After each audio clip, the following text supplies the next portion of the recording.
वैज्ञानिक जब सूखी हुई लाश की सफाई कर रहा था तभी उसका हाथ फिसला और गलती से उसके हाथ में कट लग गया। उसके जख्म से निकला खून उस सूखी लाश के शरीर पर गिर गया, लेकिन लापरवाह वैज्ञानिक ने इसे ज्यादा गंभीरता से नहीं लिया।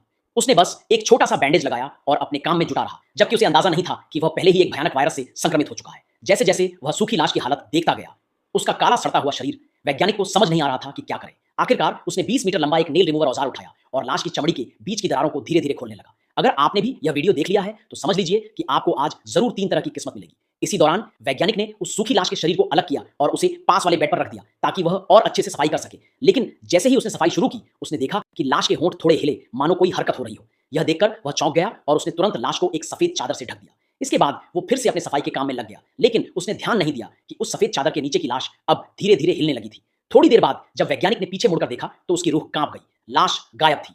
वह डर के मारे भागने लगा, लेकिन कमरे का दरवाजा किसी भी तरह से नहीं खुल रहा था। तभी उसने देखा कि एक 8 फुट लंबा भयानक राक्षस उसे घूर रहा था। जान बचाने के लिए वैज्ञानिक ने अपनी खास मशीन निकाली, लेकिन वह भी बेअसर साबित हुई।